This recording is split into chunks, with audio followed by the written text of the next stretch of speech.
Welcome back to Ben's Garage.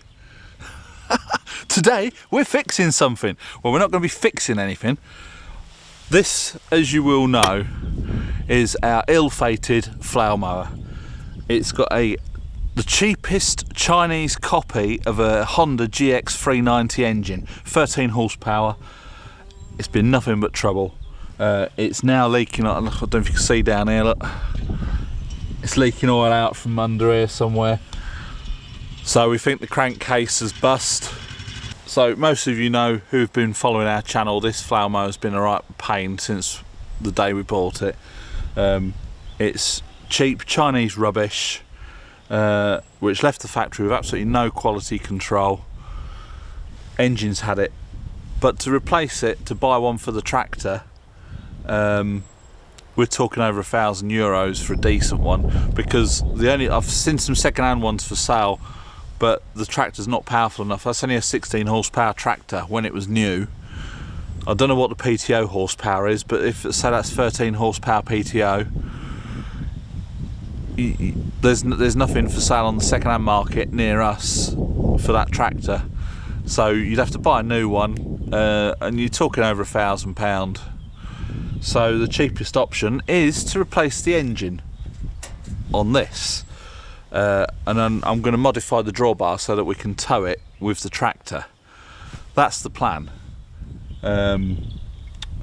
But I found a firm that sell Lifan engines. They do a direct replacement for the GX390, the Honda version, but it's for replacing cheap Chinese ones. So it's got an upgraded heavy-duty crankcase. The fuel tank is mounted on rubbers. The exhaust pipe is fixed so that it won't come loose, which, as you know, in previous videos we've had trouble with the exhaust pipe. The fuel tank came off. The electric switch gears all falling apart. But there's a choice of shaft sizes. So today I'm going to take this cover off, see if we can't get the clutch off the shaft, and we'll measure the shaft and take it from there. So I'll zoom you in and we'll get taking it apart. I believe it's a 13mm.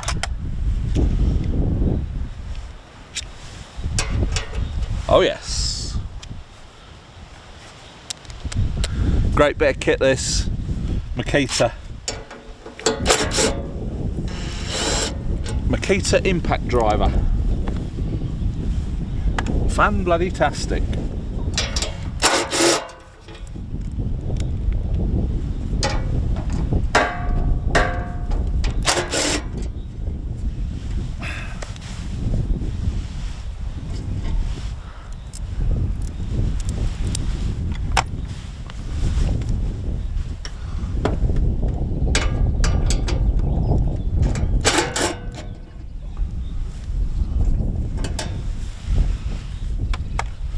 That undone.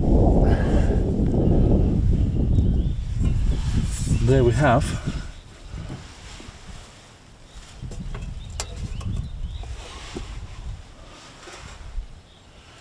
whoa, there's a belt missing. How's that happened?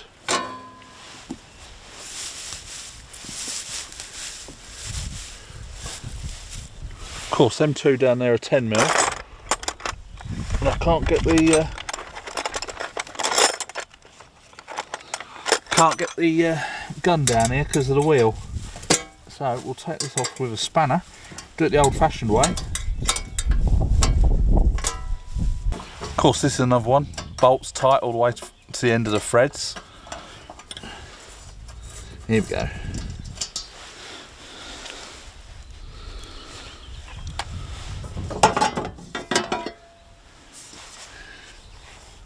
Ah, no. There was 3 belts on it.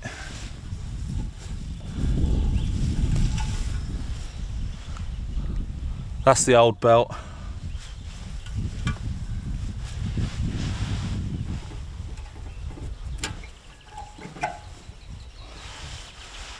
Surprised it worked at all. Right, so what I'll do now is I'm going to see about undoing this. Don't know if this impact gun will be able to tackle this. Too big. About 17 I would have thought. No. 16 perhaps. Might even be a 15. No, 16.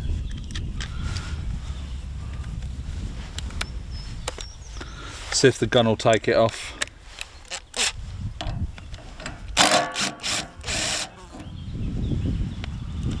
Well, that was easy. I was expecting that to be a bit tighter than that. That'll be going back in with thread lock.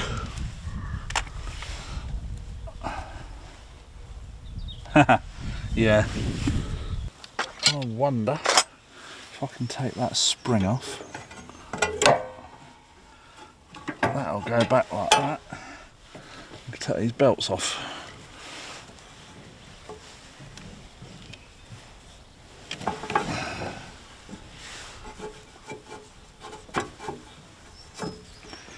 There's one.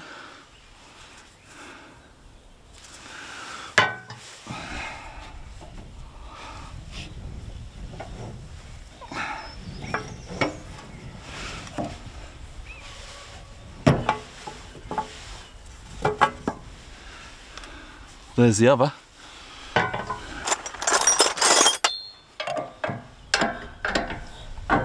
Ah, here we go, look.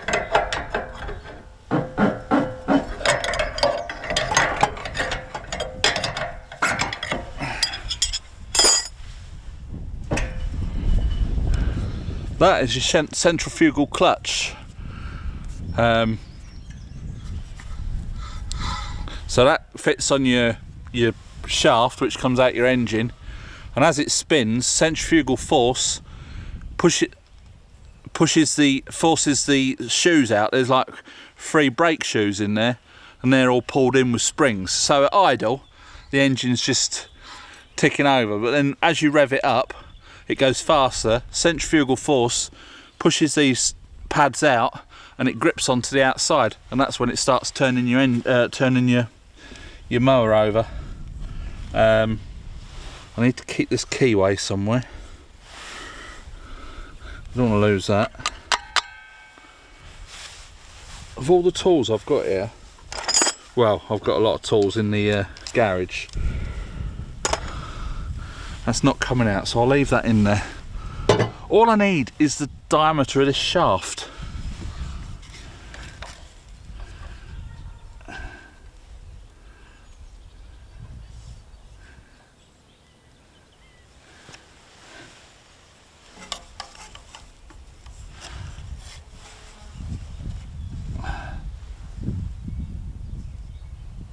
That's 25 millimeters. So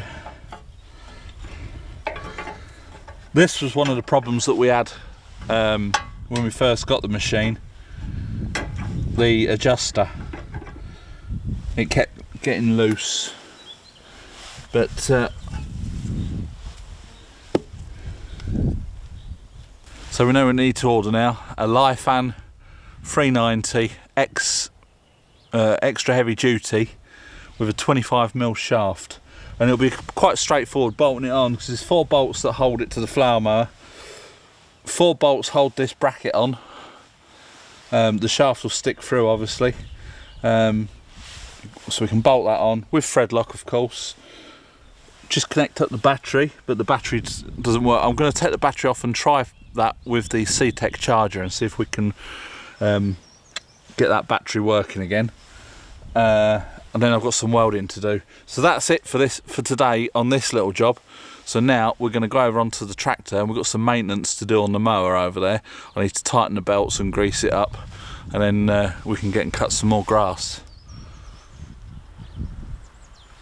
Don't ever buy one of these, they're a piece of shit.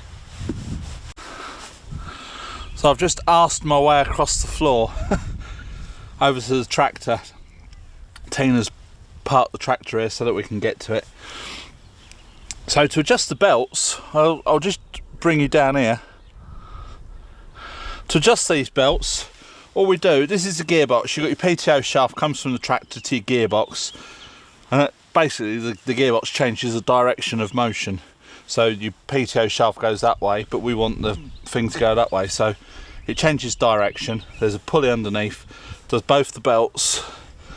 Now these are new belts because I've put new bearings in one side, and as with all new belts they stretch a little bit, so we just need to adjust them. But all we have to do is just slacken off the gearbox because that's mounted on the slide, pull the gearbox back slightly and tighten everything back up. So hopefully the gun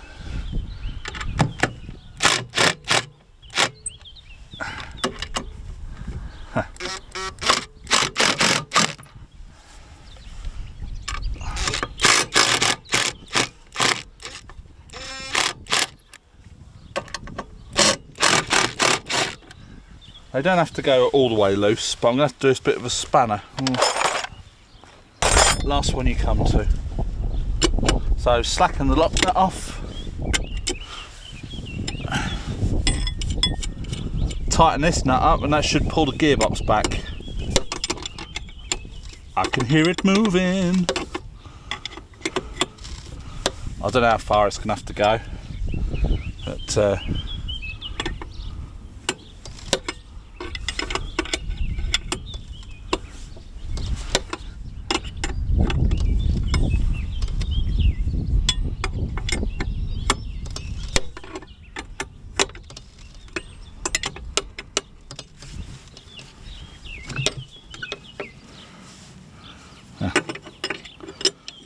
caught on the lock nut.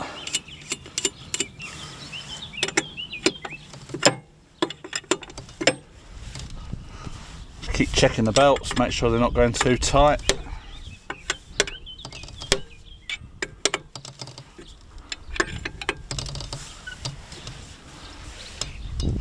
Just a smidgen more. All right, come on.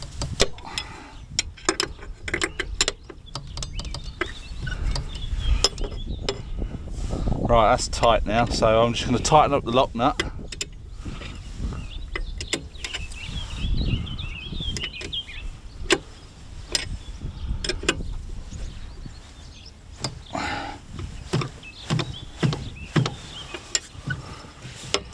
And there we go, job's a good one. Now when it comes to farm machinery or tools or plant machinery, always keep things greased up.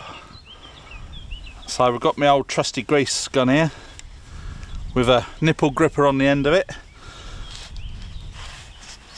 So I'm gonna just put that on there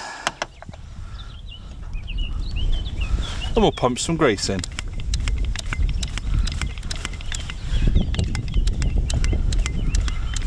That'll probably do.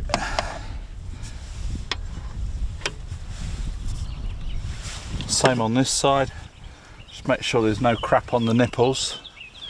Or if you, oh, I nearly left it, didn't I? I'll have to tighten the gearbox down.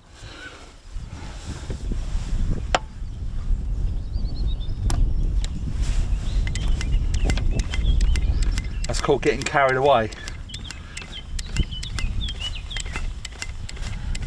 Alright, that'll do for there.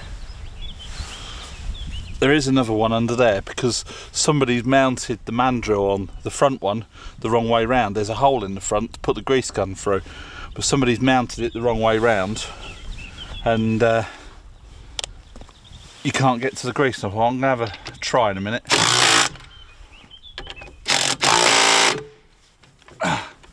Come on.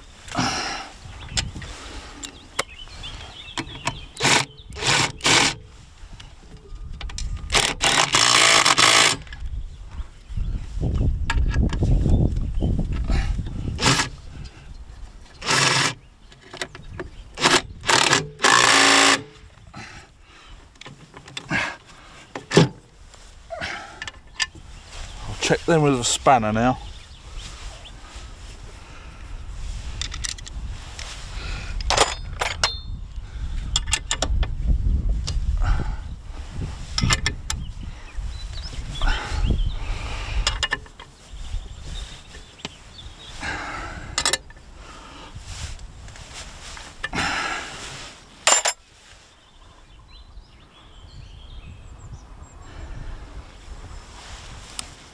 Bloody marvellous bit of kit that. Now you've got scalp wheels on all four corners. They've got grease nipples on as well, so I'll pop a bit of grease into those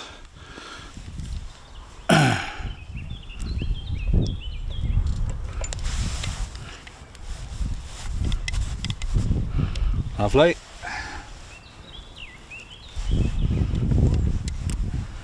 Lovely. I'll see if I can get this one underneath now.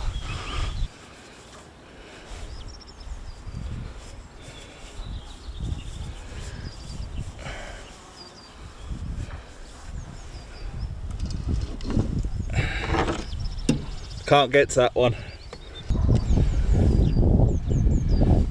I'll have to do that one another day. We're going to have to take that off, swap the mandrel around, but I think when we do the mandrel I'm going to have to put new bearings in it. Whew. Yet again I didn't press the record button, so I shall start again.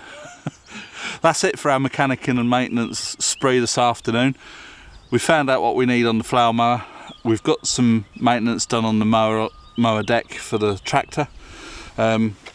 I can't get the grease gun on that mandrel in the middle because, say, the previous owners or somebody at some point has put the mandrel on backwards, so the grease nipple sticks out the back underneath the pulley. Whereas if it was the other way around, there's a cutout in the frame you can stick the grease gun into and get on the nipple and pump grease into it. So we need to change the bearings really. But a bit of maintenance now will just keep it running a bit longer until we get something else to cut the grass.